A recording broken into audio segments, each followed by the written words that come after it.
Stories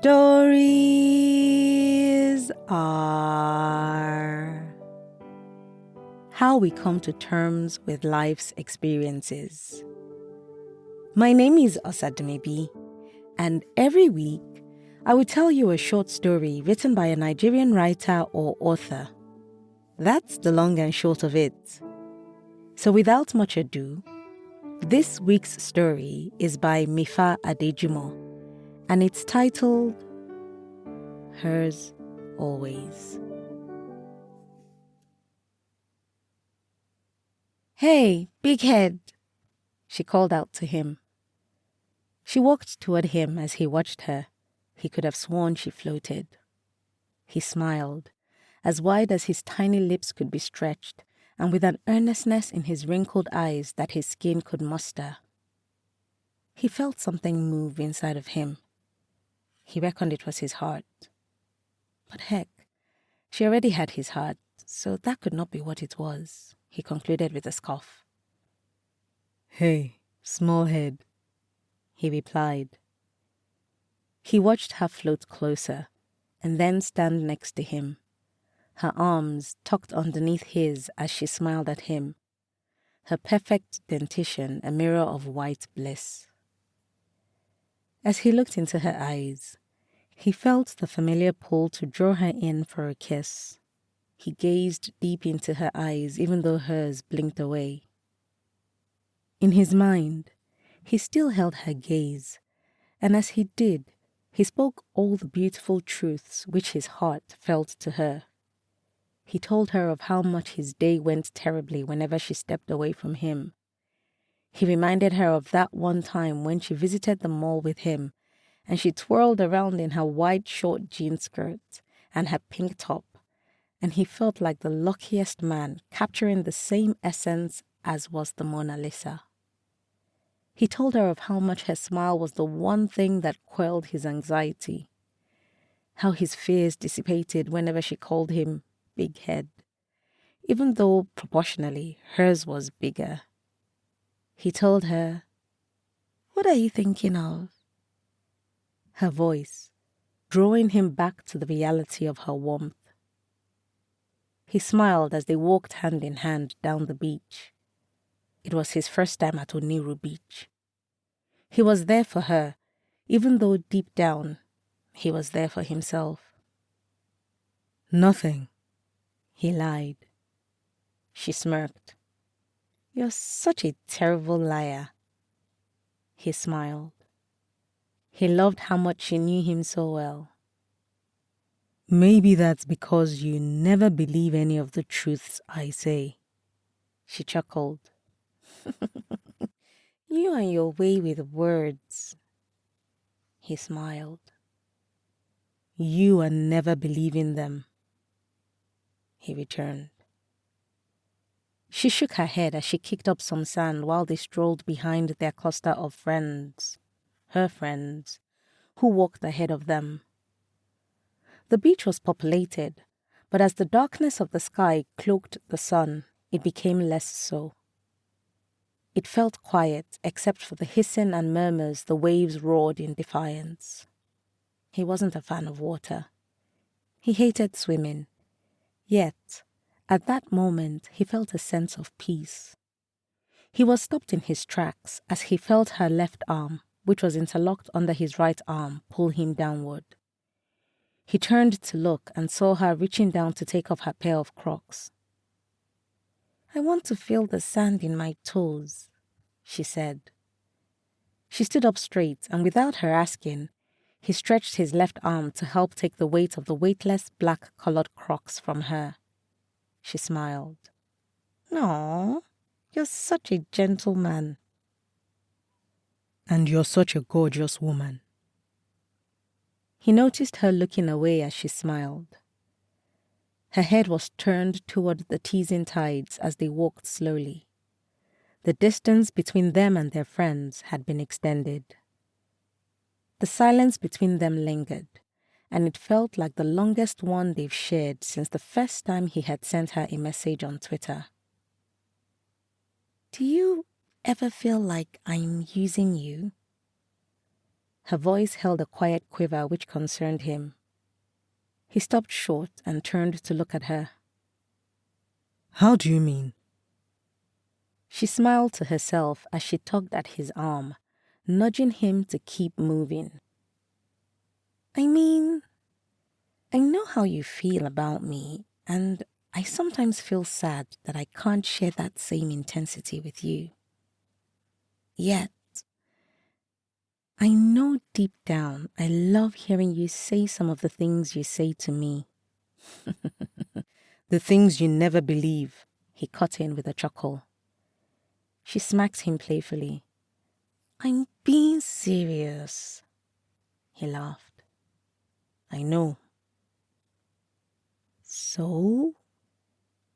Do you feel like I'm one of those girls who keeps a good guy around who they don't have romantic feelings for, just so they can run back to them for reassuring words when they have their hearts broken? He pondered on her question for a moment. In his head, he had the answer he knew to be true for him.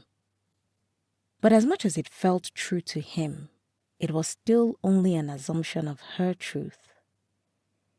He knew how much she enjoyed his presence, even though it was more as fodder for a sense of intimacy.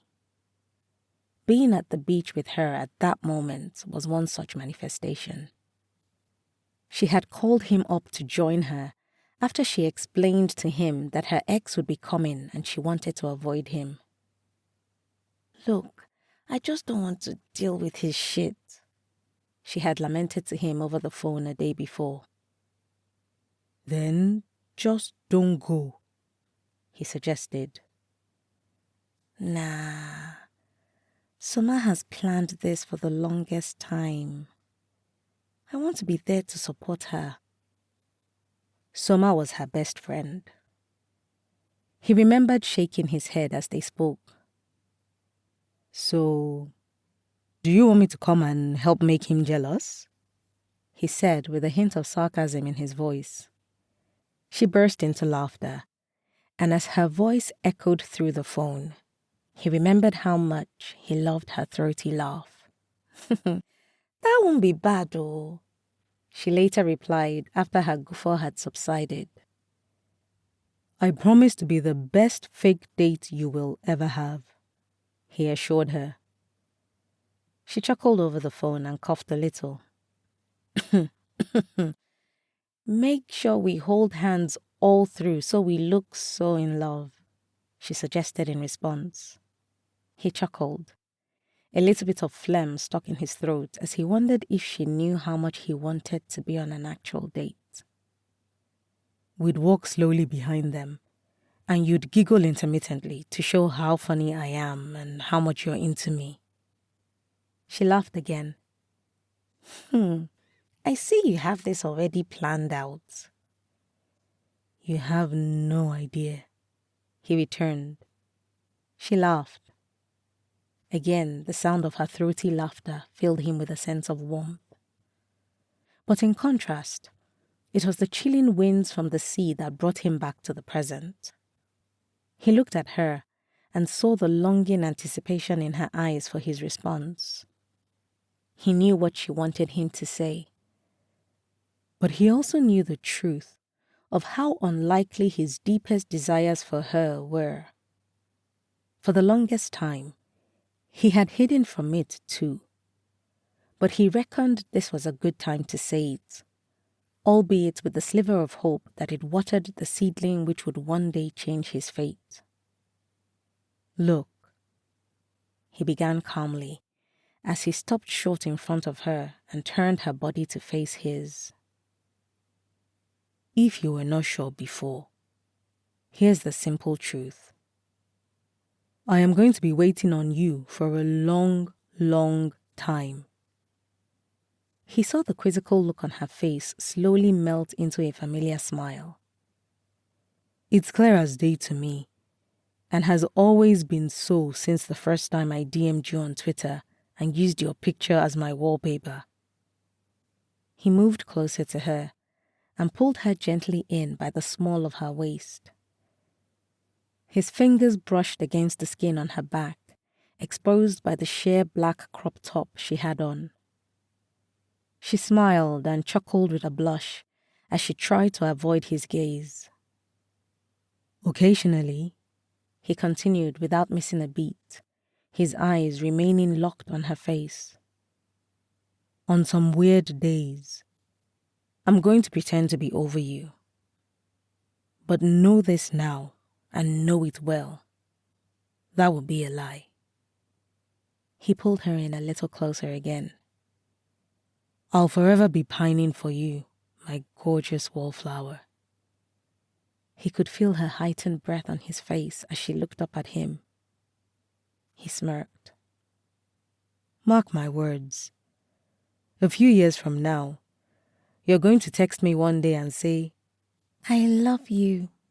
And excitedly, I'll reply as fast as my fingers can type the words, marry me. She chuckled as she tried to move back from his personal space and maintain hers. But he gently pulled her back in as he looked down at her and smiled. But then, you'd hurriedly text me back again, saying, I meant I love you as a friend, and add a laughing tears emoji for effect. Reading that would break my heart. He paused and gulped before leaning forward a little, his chin brushing the side of her face slightly. But I'll text you back almost immediately too and say, so, marry me as a friend. As he said those words, she broke into a fit of laughter. Her face fell to his chest as he wrapped his arms around her in an embrace. He laughed with her too. But some part of him laughed at the joke that was at his own expense. If only she knew, he pondered. If only. She lifted her face to look at him. Tears of laughter clouded her brown, wide eyes as she shook her head, tucking back a loose strand of her braided hair behind her ears. At that moment, he wanted to kiss her. He wanted to feel the soft tenseness on her lips as she welcomed his in shock. In some part of his delusions, he hoped that would be the moment which would sway their destinies. The moment when he'd no longer just be the guy she loves, but could never love. He hoped that some cliché scenes in romantic movies would prove true. That when two hearts are meant for each other, all it sometimes took was for one person's bravery to ignite the fire of passion that would melt both hearts in blissful union. But he knew all too well that movies lied. He knew all too well that sometimes people could love others without ever being loved in return. They'd been friends for 3 years, and the number of intimate moments they had shared was replete, enough to stoke his delusions every time, like it was currently doing. Yet, whenever he considered making those brave, cliché romantic type moves, he always noticed that look in her eyes. It was never a look of passionate longing or cautious surrender. Instead, it was the sort of look he could only refer to as kind familiarity.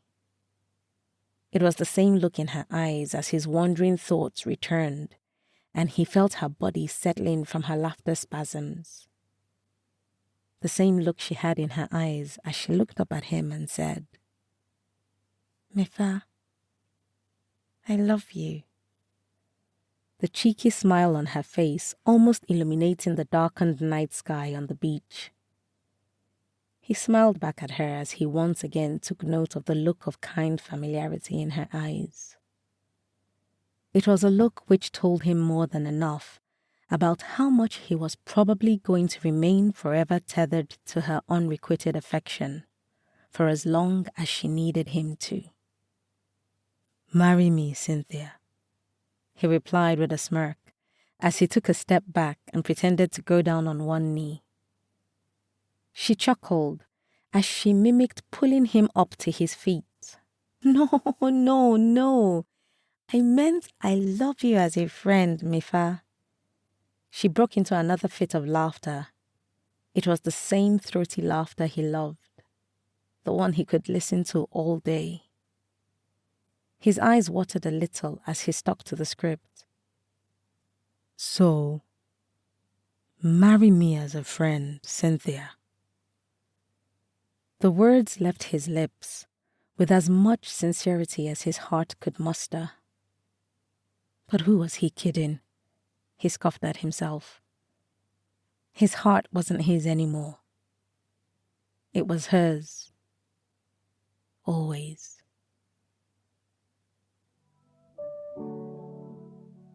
Mifa Adejumo is an author from Nigeria. He is a graduate of the University of Nigeria, where he earned a bachelor's degree in mathematics. You can read more of his work on Substack at Mifa Writes and purchase his published works on Selar. You can connect with Mifa on Instagram at Mifa_the_polyamorist and on X at Mifa Onuagbo. Details and links will be in the episode description. If you've got a story you would like to be featured on this podcast, or a published book you want to make into an audiobook, send an email to info@osadumebi.com or send me a message at Osadumebi on either Facebook, Instagram, LinkedIn, or X. I look forward to collaborating with you. And if you've enjoyed this week's episode, please subscribe, leave a review, and tell someone, everyone, that stories are a good escape for a few minutes each week.